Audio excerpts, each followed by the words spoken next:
com uma grande satisfação que eu faço parte desse encontro, desse seminário, para discutir essa questão que envolve a comunicação e o gênero, que é algo que a gente precisa realmente fazer uma avaliação muito profunda das nossas práticas enquanto comunicadores, mas também de como a mídia mostra a mulher, mostra o homossexual, né? E ao pensar essa palestra, como eu faço doutorado em sociologia, eu tenho mestrado em sociologia, sou radialista e jornalista, eu aprendi a pensar não só nas causas dos problemas que temos hoje, mas ir para as consequências. Então, não só das consequências, mas ir para as causas.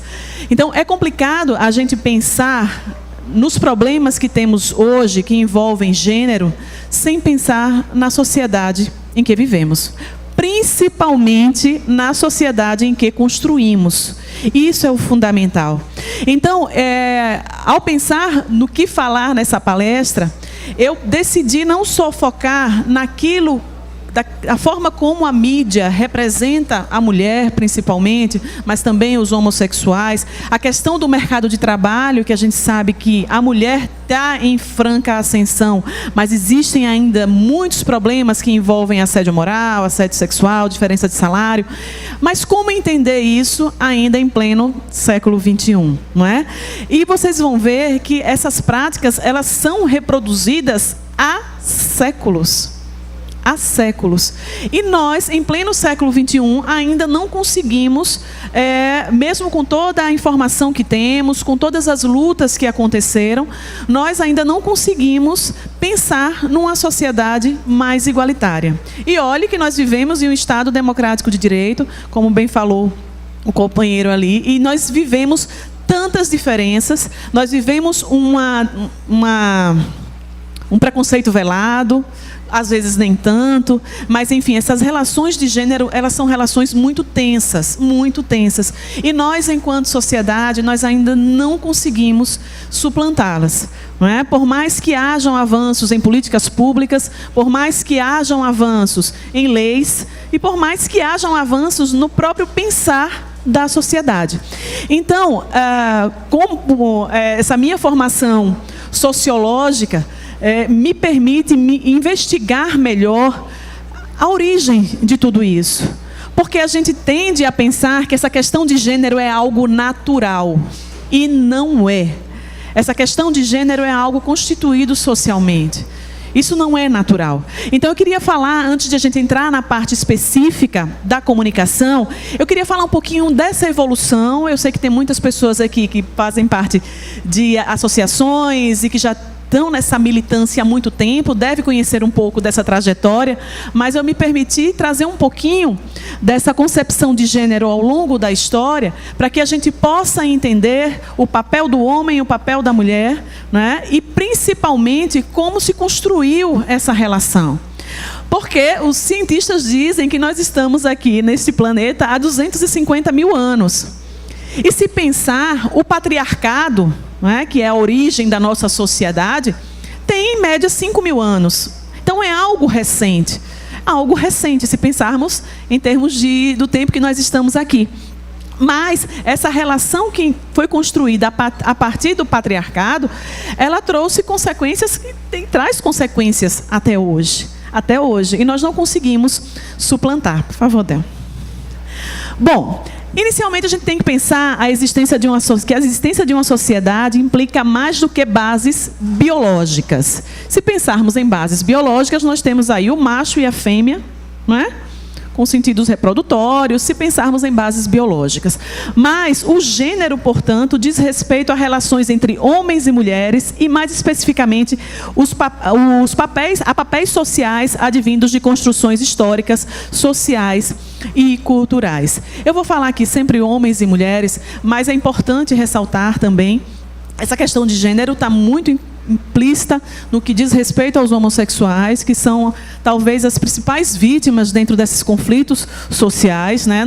As mulheres, elas, ao longo da história, elas já conseguiram avanços importantes, né? Hoje se luta para que esses avanços se concretizem, mas os homossexuais ainda lidam muito com essa questão da violência física, que é muito mais grave, não é? Muito mais grave. E há um estereótipo ainda muito forte na representação dos homossexuais, ou seja, de vê-los enquanto não vê-los enquanto cidadãos, mas com toda uma afetação que, infelizmente, ainda os próprios meios de comunicação, eles reproduzem esse tipo de estereótipo, tá? Então, temos que pensar os papéis sociais vindo de construções, gente. Então, essa relação que envolve gênero, ela parte de construção social. E essa construção social, ela não é fixa, ela não é imóvel. A sociedade, ela vai mudando ao longo do tempo e essas relações também vão mudando. Através das conquistas sociais, através de modificações políticas, econômicas.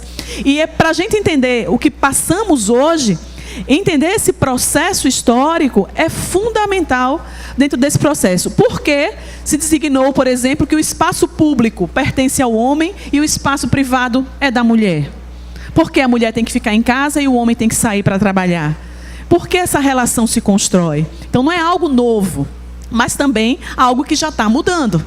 Mas ainda repetimos algumas práticas que eram praticadas na Grécia Antiga. A gente vai ver daqui a pouquinho. Por favor, Débora. Bom, a constituição dos papéis masculino e feminino, pelo menos na história até aqui conhecida, se desenvolveu baseada em relações de poder e dominação. Relações de poder e dominação. E sempre pendendo, claro, para o lado do homem, né? E nessa história, o pêndulo do poder sempre esteve ao lado masculino, que é o que a gente fala de uma relação androcêntrica, né? Que tudo gira em torno do homem. As relações de gênero se constituíram de tal forma que, durante séculos, se acreditou em uma natural desigualdade entre homens e mulheres. E essa natural desigualdade, ela partia da filosofia, mas também partia da anatomia. E a gente vai saber por quê. Então, quando você tem esse androcentrismo, que você percebe isso muito na sociedade patriarcal e nas sociedades ditas civilizadas, né? Você percebe que esse patriarcado, ou seja, enquanto solteira a mulher pertence ao pai, quando casada pertence ao marido, né? Isso são práticas que são perpetuadas até hoje, se brincar.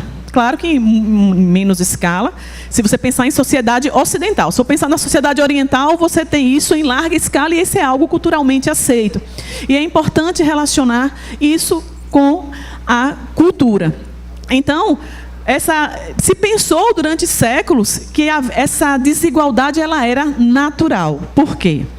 Vamos lá. Olha, temos aí dois grandes nomes da filosofia ocidental, Platão e Aristóteles, né? Dois homens cujo pensamento influencia a questão, principalmente a ética aristotélica, que é trabalhada muito até hoje. Platão, né, e sua relação com a democracia, com a república e tudo mais. Mas eles dois, e principalmente o Aristóteles, olha, as definições sobre homem e mulher ao longo da história ocidental sofreram modificações, contudo a dominação sempre foi masculina. Para filósofos como Platão e Aristóteles, a inferioridade feminina era não apenas aceitável, mas absolutamente natural. Natural. Na Grécia Antiga não se valorizava a mulher. A mulher era uma reprodutora de soldados. Se você for pensar em Esparta e Atenas, elas eram reprodutoras de soldados. Não, nada mais do que isso. Então, e esse pensamento perdurou, por incrível que pareça, até o século XIX. Olha, nós estamos partindo da Grécia Antiga. Quantos anos antes de Cristo?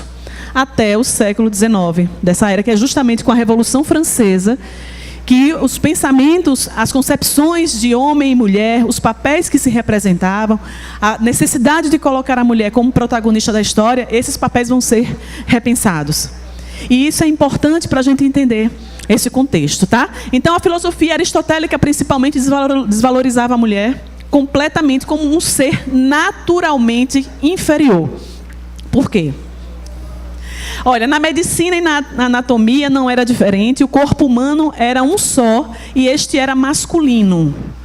Acreditava-se que o órgão da mulher era idêntico ao do homem, só que disposto de forma inversa. Então, se só tinha um sexo, era o sexo masculino. A mulher seria uma variação, né, incompleta desse sexo, porque teriam os órgãos genitais dispostos de forma inversa. O sociólogo francês Pierre Bourdieu, que é um dos grandes pensadores contemporâneos, ele pensou muito sobre isso, né, e tentou trazer algumas respostas, e ele diz o seguinte, que até o período do Renascimento quase não se dispunha de terminologias anatômicas para descrever o sexo feminino. Além disso, só por volta do século XVIII, aparece na língua inglesa um termo específico para designar a vagina, não existindo nenhum termo técnico em latim e grego. Imagina só, né? Imagina só. E aí hoje nós temos muitos pesquisadores que tentam trazer, entender essa origem do corpo e gênero, para explicar algumas práticas contemporâneas. Tá? E nós temos aí o Thomas Laqueur, que tem um trabalho fantástico, ele é historiador, nessa relação do corpo e gênero. É uma das maiores referências mundiais hoje em termos de estudos de gênero. E ele vai dizer que esta forma de pensar gerou um modelo de sexo único, não é? Que só existia o sexo masculino, onde o corpo feminino era uma versão menos importante do corpo masculino. Esses pressupostos estabelecem uma relação hierárquica entre os gêneros, que coloca o homem como o ideal de perfeição e a mulher como um ser imperfeito, ou melhor, como o homem imperfeito. Pensem que essa visão do sexo único, né, e essa androcentria é algo que vem ratificar, essa visão vem ratificada não só pelo pensamento filosófico, não só pela razão, mas também pela anatomia, que vai trazer também essa perspectiva de que, olha, o corpo feminino é uma variação do masculino, né? E nós vamos ter também essas representações. São duas bases, né, que fazem com que a mulher ela tenha essa visão, haja essa visão de inferioridade. Primeiro, a filosofia aristotélica, que trata a mulher naturalmente como um ser imperfeito, e as representações simbólicas da religião, né, que faz com que haja principalmente com relação à mulher, ela perde um papel protagonista que tinha desde a antiguidade, enquanto deusas da fertilidade, ou seja, deusas que tinham um importante papel nesse processo, que se transforma na figura única e onipotente dos Zeus. E depois nós vimos aí o cristianismo, que vai trazer também o papel, reforçar essa coisa do papel da mulher, enquanto submissa, subjugada, enfim, essas representações simbólicas que envolvem a religião também foram importantes para ratificar esse tipo de comportamento. Bom, aí nós temos, a partir do século XVIII, né, passa-se a considerar a existência de um modelo de dois sexos. O que é que acontece no século XVIII? Nós temos a Revolução Francesa. Então, a Revolução Francesa, ela traz uma mudança de paradigma em todos os campos sociais. Né? Trata-se realmente de uma ruptura histórica, que é quando se diz, olha, o modernismo que conhecemos hoje surge justamente com a Revolução Francesa, com seus ideais de igualdade, liberdade e fraternidade. Só que esses ideais, eles inicialmente ficavam nos setores da política, economia, e depois eles ampliaram para outros setores. E houve, justamente, desse período, as primeiras manifestações de empoderamento feminino. Ou seja, de dizer, olha, por que a mulher, só porque ela tem algumas indisposições, que ela tem algumas características diferentes dos homens, como a gravidez e tudo mais, por que elas não podem ter um papel ativo na sociedade? Por que limitar? Então, essas questões foram introjetadas, e muitos dos cabeças da Revolução Francesa, dos pensadores da Revolução Francesa, eles trataram esse tema de uma forma muito aberta, né, que abriu espaço para, ainda no século XVIII, houvessem as primeiras manifestações de mulheres contra a questão da carga horária de trabalho, enfim, sobre as questões que envolviam a sua relação com a sociedade. Então, nós temos aí, contrariando a percepção herdada dos gregos de que havia apenas um sexo biológico, enquanto o gênero se apresentaria em duas possibilidades, né? Este novo modelo passa a adotar dois sexos incomensuráveis, além de abandonar as ideias transcendentais da perfeição. Essas ideias da perfeição estavam relacionadas ao homem, né? E ao corpo masculino. Então, foi um grande processo de libertação, e esse processo ele parte justamente da Revolução Francesa. E eu pesquisando sobre isso, achei interessante, porque a gente vem se deparando na imprensa, né, desde o ano passado, especificamente, sobre a questão que envolve aquele jornal Charlie Hebdo, né? Porque é um jornal que trabalha com caricaturas, e eles são ofensivos. E por que é que a sociedade francesa tolera? Que se você pensar, o Charlie Hebdo aqui no Brasil, ele não teria vida longa, né? Eles seriam logo processados e acabaria. E lá não, há uma tolerância.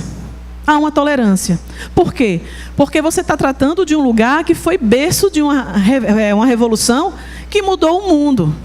Você sair das bases da tirania, dos déspotas, e você trabalhar por um ideal de igualdade, liberdade e fraternidade. Então, a gente precisa entender, por isso que é importante a gente entender esse contexto social antes de julgar determinadas práticas. Porque cada sociedade ela é muito específica em suas ações. Cada sociedade ela é muito específica na forma como ela lida com determinados problemas, com determinados conflitos. Porque as lutas, elas existem. E vocês, mais do que ninguém, sabem disso, né? Pois não. Então, olha, novos espaços público-privados surgem, né? Assim como o feminismo, quando se começa a falar realmente do empoderamento feminino, gerados pelos ideários da Revolução Francesa, que reivindicava às mulheres liberdades civis e pessoais. Esse rapaz aí, o Marquês de Condorcet, ele era um matemático, político, liberal clássico, um revolucionário, e ele era voltairiano, anticlerical mesmo, né? Era daquele que dizia que o homem só seria livre depois que o último aristocrata fosse enforcado com as tripas do último padre. Então, assim, era aquele contestador mesmo da política e da religião. E ele vai trazer um verdadeiro tratado sobre a necessidade e sobre o poder que as mulheres tinham de ter uma voz ativa na sociedade, né? Então, ele vai dizer o seguinte: por que indivíduos expostos à gravidez e outras indisposições passageiras não podem exercer direitos que ninguém sonhou em negar às pessoas que têm gota ou se resfriam rapidamente, né? Aí Condorcet, ele ainda tem a certeza de que as mulheres são superiores aos homens em virtudes gentis e domésticas. Claro que esse lado da mulher doméstica, esse lado da mulher do lar, sempre é exaltado, mas se pensa na participação feminina mais ativa dentro dos processos sociais.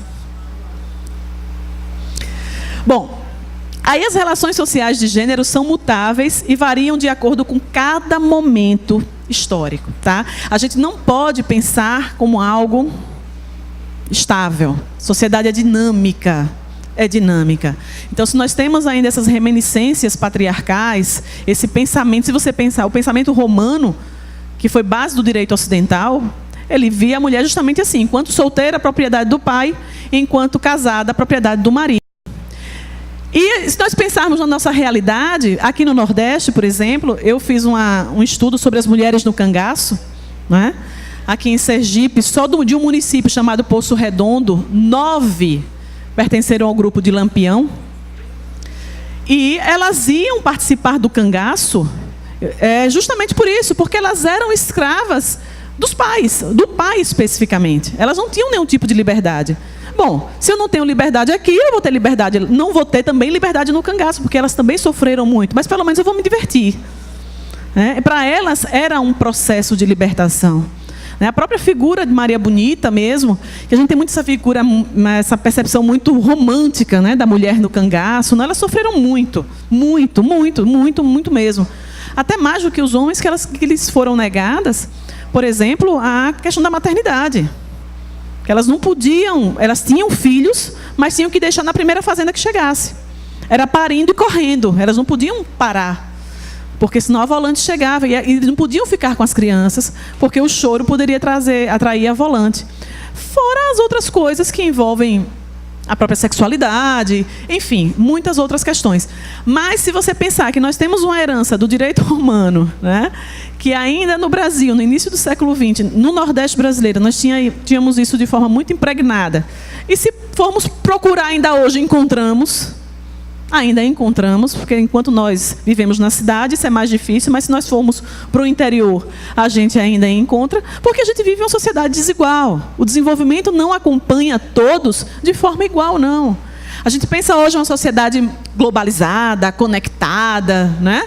As cidades inteligentes. Tem gente ainda que morre de fome no mundo, tem gente analfabeta. Saiu uma reportagem ontem na EBC que 6 milhões de crianças de 6 a 11 anos não vão para a escola. Não vão para a escola. Mas nós falamos que vivemos em um mundo desenvolvido. Então, esse desenvolvimento ele é excludente, né? Temos muitos desiguais, desconectados e diferentes dentro desse processo, justamente pela dinâmica social.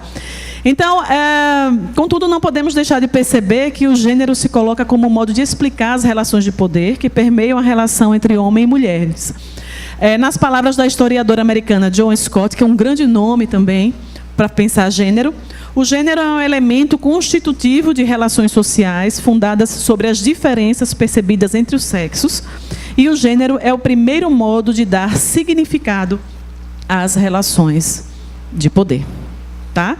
Então, não é natural. Discutir gênero não é algo natural. É algo socialmente constituído e por isso que há tanto conflito. Tá certo? Não quero. Bom, a desigualdade de sexo que tinha na religião, né, sua principal proliferadora, depois que a gente passa da filosofia aristotélica, né, dá lugar a novas feições do discurso científico e das modernas linguagens da indústria cultural. A gente já entra agora no campo da comunicação de uma forma mais específica, advindas do constante avanço da ciência e tecnologia. E junto a esta mudança, há um fortalecimento do movimento feminista e uma consequente politização do conteúdo. Passa-se a questionar o poder patriarcal e as revoluções de comportamento passam a aflorar. Então, nós temos os primeiros levantes feministas. Pensem a palavra feminista, né? Esse sufixo ista significa movimento. Então, é muito além de algo que diz respeito a mulheres e seus cotidianos pessoais. É você tratar a mulher enquanto um movimento social. E esses movimentos feministas, eles ganham força, claro, no século XX, mas a partir do século XVIII há os primeiros levantes. Tá? As primeiras mulheres começam a questionar o padrão de vida que tinham. Né? E isso vem do século XVIII, século XIX, início do século XX nós temos aquela tragédia lá em 1908, se não me engano, né, em Nova York, no dia 8 de março, por isso se comemora o Dia da Mulher, dia 8 de março, aquela tragédia envolvendo as trabalhadoras de uma indústria têxtil em Nova York, que morreram queimadas, depois que quando elas estavam manifestando por melhores condições de trabalho. Elas queriam trabalhar 12 horas por dia. Imagina só, elas estavam lutando para ter uma redução de carga horária em que elas pudessem trabalhar 12 horas. Imagina o quanto elas trabalhavam, não é? Por favor.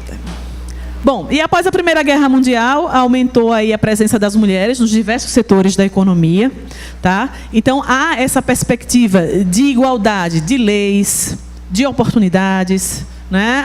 Igualdade política, igualdade econômica. Então, isso acontece mais no início do século XX e o período entre guerras. Então, eram dadas a elas oportunidades de crescimento, até porque os homens estavam na guerra. Precisava de mão de obra para as fábricas. Tá? Se nós pensarmos nas duas grandes guerras, o Brasil participou ativamente, mas se pensarmos nos grandes polos econômicos da época, Estados Unidos e Europa, havia aquela guerra, e os homens iam para a guerra e precisavam de mão de obra nas fábricas. Então, as mulheres elas começaram a ocupar esses espaços justamente por causa da guerra. Então, e elas podiam construir carreiras dentro da empresa, né? Já a Constituição Brasileira, de 1934, pela primeira vez assegura o direito de votar à mulher contudo, estava limitado às mulheres que exerciam uma função pública. E é importante a gente falar um pouquinho, nós que tratamos com comunicação, o quanto a nossa Constituição, a Constituição de 1988, que é baseada na Declaração Universal dos Direitos Humanos da ONU, de 1948, e ela é considerada uma das constituições que mais beneficiam as mulheres no mundo. Tá? Quando ela diz, logo no início, que todos são iguais perante a lei, ela já abre um grande precedente. Né? Então, não há nenhum tipo de discriminação na nossa Constituição, que é considerada uma das mais democráticas do mundo mesmo, e com relação às mulheres, principalmente. Bom, e o processo de comunicação midiática nesse processo, né? Ou nessa complexidade aí? Bom, se nós pensarmos o processo de comunicação a partir dos meios de massa, nós temos também algo que muda através do tempo. Então, hoje nós falamos muito em convergência de mídias, né? Nós temos aí a internet, que integrou de forma impressionante, mudou completamente a nossa vida social. Nós não temos mais só uma preocupação com o mundo físico, mas também é um mundo virtual que temos que dar conta.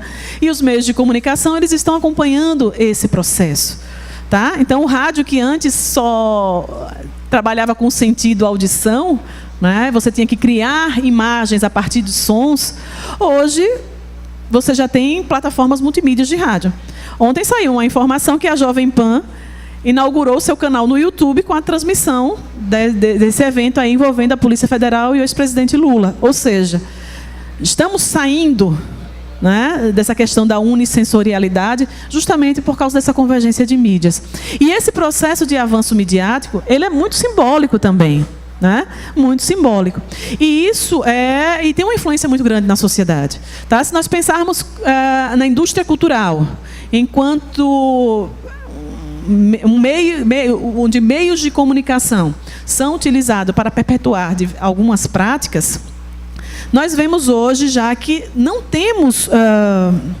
há uma visão diferente da sociedade que dizia o seguinte, olha, antigamente quando se falava em indústria cultural, dizia assim, olha, a indústria cultural, ela é alienante, reificadora, ela serve para ratificar práticas.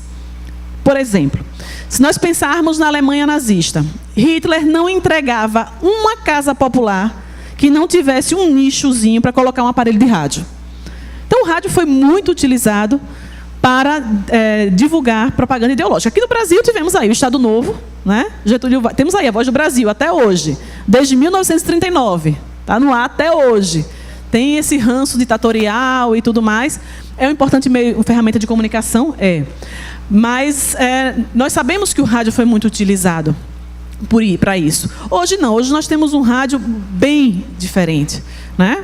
Até pelas transformações que ele foi obrigado a passar, com a chegada da televisão e tudo mais. Mas, enfim. Então, essa produção, esse processo, ele acompanha também uma evolução social. Então, a gente sabe hoje que nós temos uma audiência negociada. As pessoas não sentam em frente à TV, não ouvem rádio, não vão para a internet para absorver aquela informação e aquilo ali, tomar aquilo como verdade. Né? A partir dos anos 60, os estudos culturais na Inglaterra começaram a desenvolver e contestar essa perspectiva que tinha da indústria cultural de ser alienante, de alienar, né? De ratificar uma cultura de massa, enfim. Hoje a gente sabe que não, as pessoas não são passivas ao receber uma informação. Vocês, enquanto comunicadores, sabem bem disso. Que hoje, inclusive, com os canais que nós temos de participação, as pessoas participam ativamente, né? E nós temos que perceber que a sociedade atual, né, diante dessa revolução tecnológica que nós vivemos, nós, enquanto comunicadores, não somos mais os templos sacrossantos da informação. Hoje, todo mundo produz notícia. Não é não? Qualquer um que tem uma rede social produz notícia. Se ele está no lugar certo, na hora certa, que acontece um evento, ele vai lá e divulga. A imprensa hoje corre atrás para quê? Para legitimar ou não aquela informação. É o grande papel hoje do profissional de comunicação. Você pode ver hoje os especialistas que estudam mídia. E o papel do jornalista, o papel do comunicador, eles vão dizer isso, olha, Quem pensa que vai estar fazendo jornalismo, estudante de jornalismo, né, até os próprios, participa de rádio e TV, enfim, acha que você está fazendo isso porque você vai trazer novidades, porque você vai trazer informação? Não. Hoje todo mundo produz informação. Agora nós temos um papel muito importante nesse processo, que é justamente ratificar, que é justamente dar credibilidade àquilo que é divulgado. Porque nem tudo que se publica é verdade. Nós estamos em um território livre, que é a internet. E por isso nós temos que ter cuidados redobrados quando lidamos com isso. Eu sempre digo aos meus alunos que rede social não é fonte de pauta. Tomem muito cuidado com isso, sempre digo a eles. Porque a gente tem a mania de achar que tudo que foi publicado em rede social é verdade. Aí nós vamos compartilhando, nós não averiguamos e vamos perpetuando mentiras. E o estrago está feito. Então, é necessário que haja esse faro cada vez mais apurado, porque o papel do jornalista dentro desse processo, do radialista, do comunicador social, vai ser justamente dar credibilidade. E isso é fundamental nesse processo de gênero, porque a gente sabe que a nossa mídia, ela ainda perpetua estereótipos que nós precisamos combater. Através de quê? Da informação. Não há outra arma. Olha, gente, hoje ninguém briga mais por terra. Você já viu alguma notícia ultimamente dizendo, olha, um país vai conquistar ali um pedaço de terra? Não, ninguém briga por terra mais. O mundo já foi conquistado. O que é poder hoje? É o quê? Qual é a empresa mais valiosa do mundo hoje? Qual é? Opa. Qual é? O Google. Olha, eu só vou dar um exemplo. De hoje. Deixa eu vou dar um exemplo aqui rapidinho, com relação ao Uber. Todo mundo conhece o Uber, não conhece? Vocês sabiam que o Uber está em 65 países, vale mais do que a Petrobras. Qual é o carro que o Uber tem em nome dele? Nenhum. Ele oferece um serviço. É o que eles chamam de carona paga. Enfim, é um nicho de mercado. Para vocês perceberem que essa coisa física hoje já não é tão fundamental, que move a economia. Eu não estou mentindo, não. Podem ver lá na internet. Entrem agora na internet e vejam aí a atuação do Uber. 65 países, vale mais do que a Petrobras. E não tem um carro em nome do Uber. Só por causa de prestação de serviços. Então, vamos voltar aqui. Bom, os estereótipos de gênero no consumo, em especial na publicidade, né, como reprodutores das realidades sociais e das ideologias, estão claramente assumidos. Por exemplo, a publicidade de automóveis continua a retratar o homem como decisor.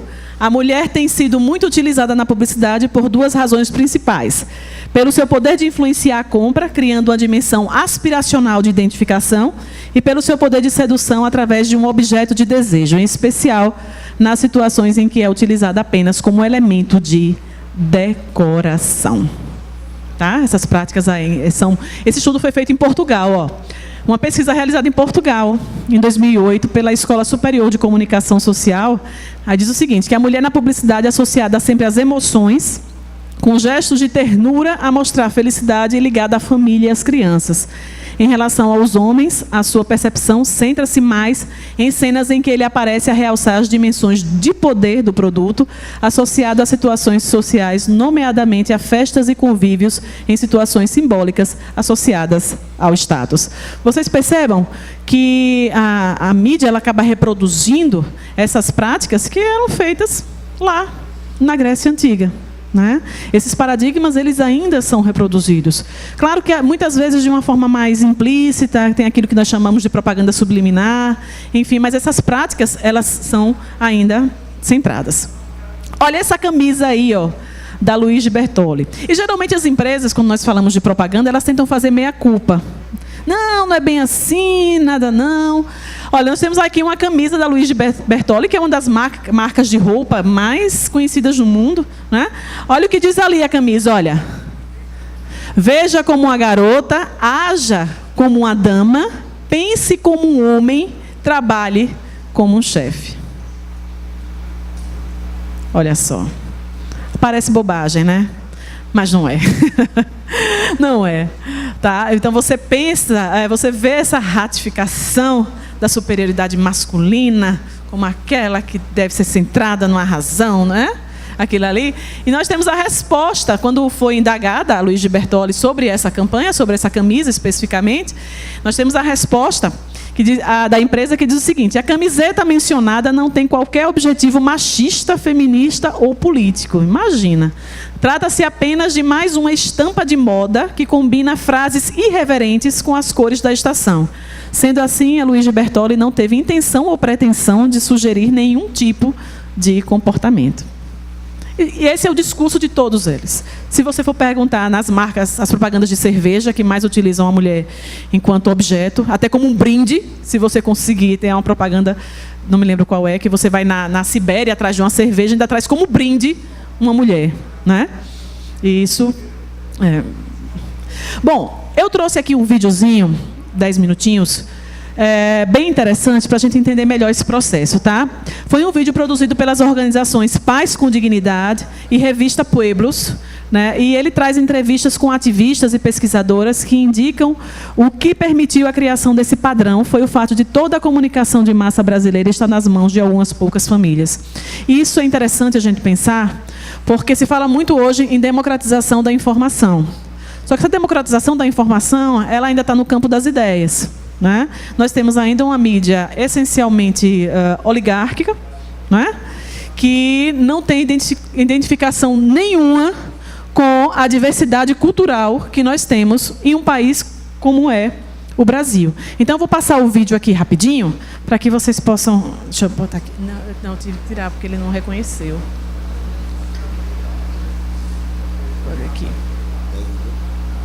O vídeo tem legenda em espanhol, tá? Para o pessoal de fora.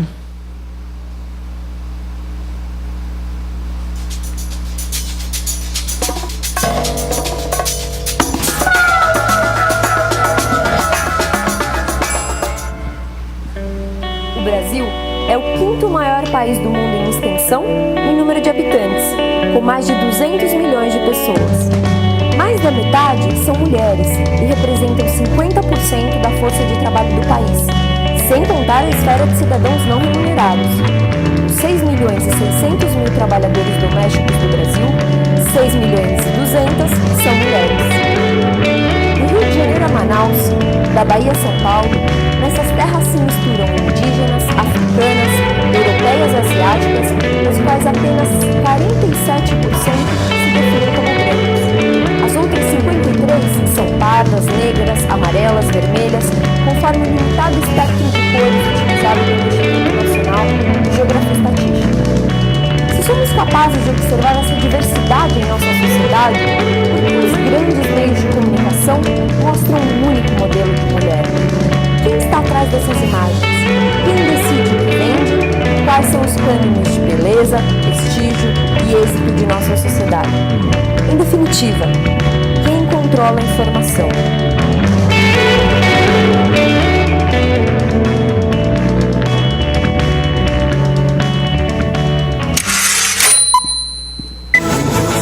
No Brasil, apenas 6 famílias controlam os principais meios de comunicação: a Bravanel, do SBT, a Cívica, da Editora Bio, Saad, da Rede Bandeirantes, Frias, do jornal Folha de São Paulo, Marinho, das organizações Globo, e a família Sirotsky, da Rede Brasil Sul.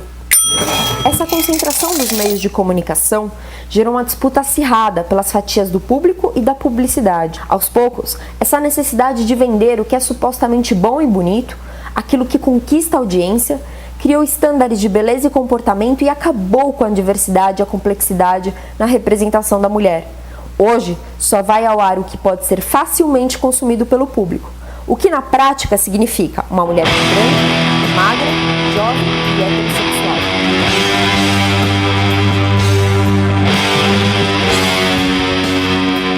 No país em que a televisão, o rádio, eles ainda têm muita importância. Recente pesquisa da Fundação Perseu Abramo comprovou que mais de 90% da população brasileira vê televisão diariamente. E mais de 80%, não lembro se é 83 ou 4%, se informam diariamente pela televisão e só pela televisão. Nós precisamos de uma legislação dos meios de comunicação de massa. Para além, a concentração é muito importante, mas para além disso, uma legislação que dê conta de você discutir a produção de conteúdos. Principalmente, a mulher é insumo de negócio na mídia. Como não tem diversidade, você não está falando com um público específico. Você está falando com o senso comum, o mais raso, porque você precisa retorno em números, você precisa um retorno imediato. Então, para isso é utilizada a linguagem mais chula, mais fácil de gerar uma reação. Duas paixões nacionais, futebol e bumbum. E nisso, a mulher é um argumento fácil, né, de você conseguir essas reações. Então você cria um conflito também de você não ter uma representação diversificada na mídia. Já é focado na imagem. E aí, que imagem? Uma só. Todo mundo sabe que são imagens manipuladas, né, editadas e tal, mas saber isso não muda, porque é o que você vê todo dia. A gente até comenta, por exemplo, meninas que crescem aprendendo que o valor delas está em quão sexys elas são, em quão bonitas elas são, em quão magras.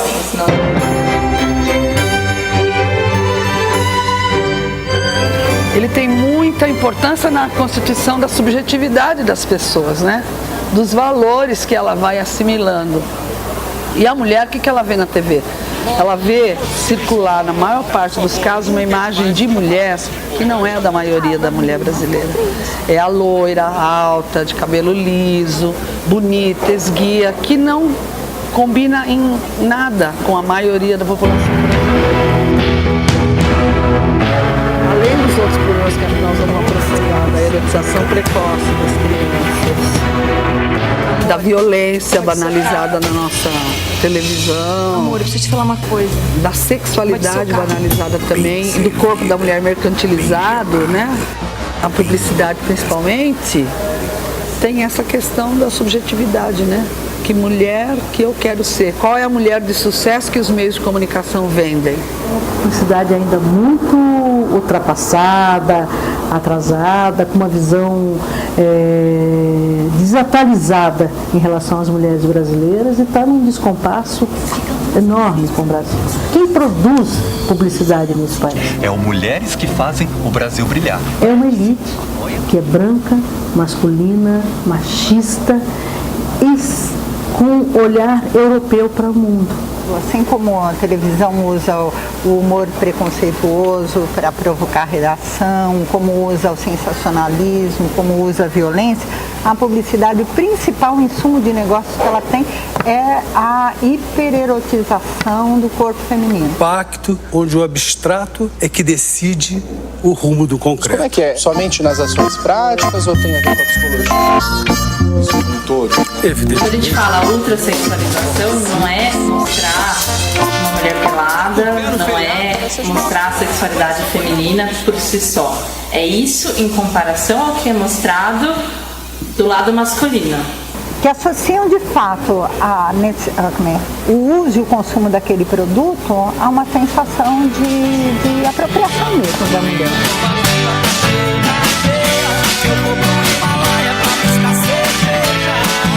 Cerveja é campeã, né?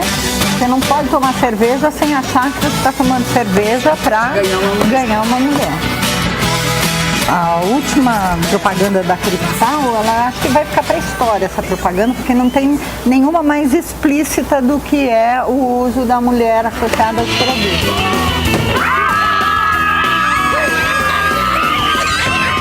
É problemático também a propaganda de produto para depilação.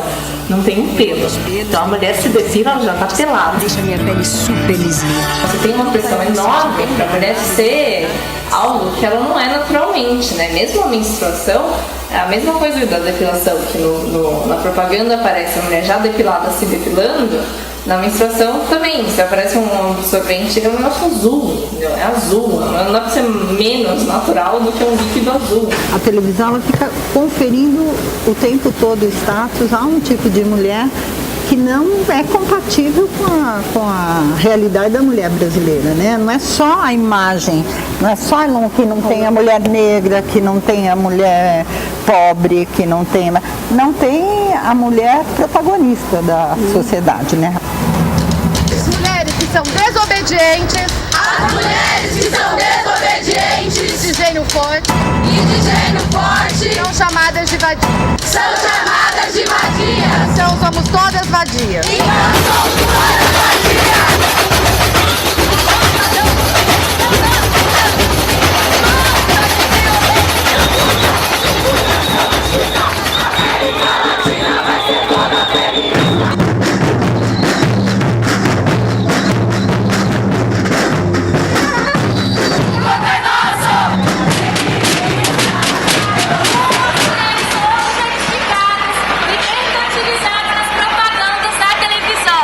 As feministas fizeram muitos processos, vários processos, por causa da imagem da mulher que é veiculada, né?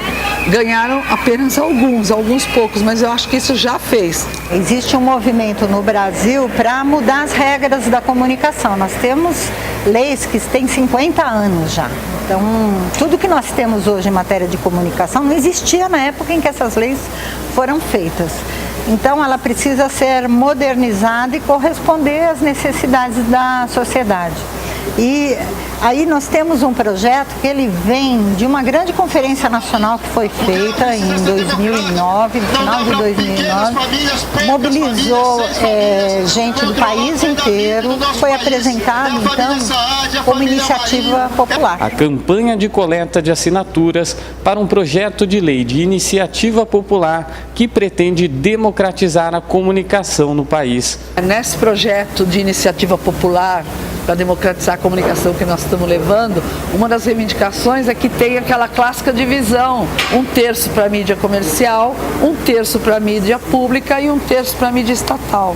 Nessa mídia pública, nós sentimos muita falta de espaço na grande mídia para os movimentos sociais, o direito de antena para certos segmentos, entendeu? As rádios comunitárias que são perseguidas aqui, por exemplo. A Marcha das Vadias foi organizada inteira pela internet. Chegou a informação, essa coisa da globalização, né? A gente viu as marchas acontecendo no Canadá, aí começou a acontecer no mundo e tal. E aí alguém pensou, vamos trazer para o Brasil, e fez a página no Facebook, encheu de gente. Aí a primeira foi já grande, depois aumentou, sabe? Então a internet tem esse papel realmente de engajar as pessoas sem elas nem perceberem, sabe? As pessoas têm muito mais acesso à televisão, à internet, do que elas tinham antes, né? Então, assim, muda já porque abriu um espaço assim, para todo mundo enxergar que espécie de informação está sendo passada. E agora, de repente, tem mulheres que também estão produzindo conteúdo e estão se unindo, criando redes, né, de informação, que são femininas, que são mulheres falando sobre o que elas acham importante falar. Eu acho que isso é muito importante, eu acho que é aí que começa realmente a revolução feminista, que não fala mais só com o feminismo. O Instituto Patrícia Galvão foi criado em 2001 por um conjunto de mulheres feministas no Brasil, e o nosso objetivo principal foi ter uma organização que tivesse um trabalho focalizado em direitos da mulher e comunicação. A Patrícia Galvão foi uma militante do Partido Comunista, foi uma primeira mulher presa política no Brasil e combinava toda a sua atuação política com uma visão crítica do lugar da mulher na sociedade brasileira. Temos vários mecanismos de monitoramento de notícias em relação à violência contra a mulher, em relação a vários temas dos direitos das mulheres. E oferecemos aos jornalistas. O que nós temos conseguido fazer de verdade é levantar o debate na própria mídia, mas de forma muito desfavorável, porque o próprio entendimento de quem está na mídia, seja jornalista, seja um comentarista, ou mesmo as mulheres que estão na mídia, sempre olham, veem a nossa ação como uma ação repressora, mal-humorada, de censura, porque não está entendendo que aquelas peças são, em última instância, inofensivas.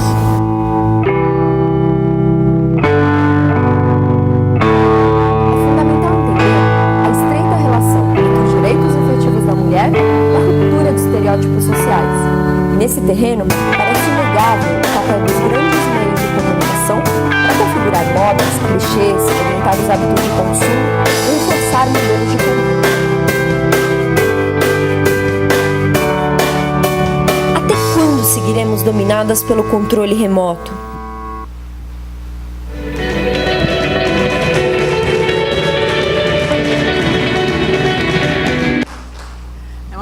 É uma pergunta interessante, né? Já estou encerrando. Cadê aqui, Del? Você bota aí? É uma pergunta interessante, até quando nós vamos ser dominados pelo controle remoto, porque chama a atenção para a democratização da comunicação, né? Não há outro caminho. Porque em um país como o nosso, nessa dimensão que nós temos, democratizar a comunicação é justamente você dar possibilidade de voz. Porque quando você democratiza, você faz com que as pessoas possam ter mais acesso aos meios. E a rádio comunitária, ela encabeça esse processo. Se vocês, quem já teve a oportunidade de ver a lei, é de 94, né, que institui a rádio comunitária, é uma lei muito nobre, né? O objetivo de uma rádio comunitária é muito nobre. Infelizmente, aqui no Brasil, já caíram nas mãos de políticos, enfim. Muitas rádios já tiveram o seu caminho desviado, né? Mas que nós tenhamos muito mais programas como o Viva Maria, né? Eu sou fã do Viva Maria, a gente passa aqui na rádio da universidade sempre, que é um programa que vai além de falar sobre mulher, né? Vai levar também o programa para as comunidades. Eu sou fã, fico muito feliz em conhecê-la, porque eu sou fã do seu trabalho há muito tempo. E para finalizar rapidinho, só falar um pouquinho sobre a questão do mercado. Eu não consegui dados muito recentes, tá? Esses dados eu consegui de uma tese de doutorado do jornalista Chico Santana, que publicou um artigo no Observatório da Imprensa, falando sobre as últimas informações que nós temos em termos de mercado de trabalho em percentuais, né? A presença feminina nas redações e assessorias de imprensa vem um crescendo histórico importante. Ao longo dos 19 anos, né, de 86 a 2004, a participação média dos jornalistas do sexo masculino foi de 58% dos empregos, mas o mercado de trabalho experimentou um claro processo de feminização. Pode passar. Em 86, pelos dados do Ministério do Trabalho, elas representavam, as mulheres, 35,24% da categoria. Em 2004, as estatísticas já mostraram, 52,49% das mulheres comandavam a notícia no Brasil. Em 2007, já representava 53,49%, ou seja, dobrou praticamente desde o início da década de 80. E, ao contrário do que muita gente pensa, as mídias eletrônicas, rádio e TV, são percentualmente as que menos empregam mulheres. Pois é. Apesar da visibilidade televisiva da linha estética das redes de televisão, né, brasileira, que priorizam a beleza e a juventude, o segmento ainda é um reduto masculino. No rádio e na TV, as mulheres jornalistas apresentam, a partir de 2000, queda no espaço ocupado. Entretanto, aí também se percebe uma mudança permanente. Em 2004, as mulheres representavam 39,23%, e em 2007, 42,25%. Então, a gente percebe que dentro desse mercado, onde nós estamos mais diretamente inseridos, de rádio e TV, ainda há uma dominação masculina, né? E, como bem falou, não me lembro quem alguém falou aqui na mesa, né, que as mulheres, elas são muito vítimas das gracinhas, né, das brincadeiras. Eu sofri assédio moral no primeiro dia que eu fui estagiar numa rádio. Eu, estudante, segundo período de radialismo, fui no sindicato falar com o meu presidente, Fernando Cabral. Ele disse, olha, vai estagiar na tal rádio, né, que nós tínhamos a rádio pública aqui e tal. No primeiro dia, o radialista chegou para mim e disse, olha, nós temos o teste do sofá aqui. No primeiro dia, eu, estudante de radialismo. Aquilo me chocou absurdamente. Então, era uma gracinha? Era. Mas é algo que a gente ouve o tempo todo nas redações e nós não podemos ficar concordar com esse tipo de situação, tá? Então, para encerrar, só citando o grande Guimarães Rosa, né, diante de tudo que a gente conversou aqui hoje, dessa evolução, dessas lutas, que elas continuam, se perpetuam, e a única forma que nós temos de mudar esse quadro é justamente através da informação, da militância mesmo, né, do colocar a cara para bater, no sentido de mostrar que nós queremos uma sociedade diferente. E a genialidade de Guimarães Rosa nos diz o seguinte, que o importante e bonito do mundo é isso, que as pessoas não estão sempre iguais, ainda não foram terminadas, mas que elas vão sempre mudando, afinam e desafinam. E enquanto a gente procura aí o compasso certo, né, vamos lutando. Muito obrigada.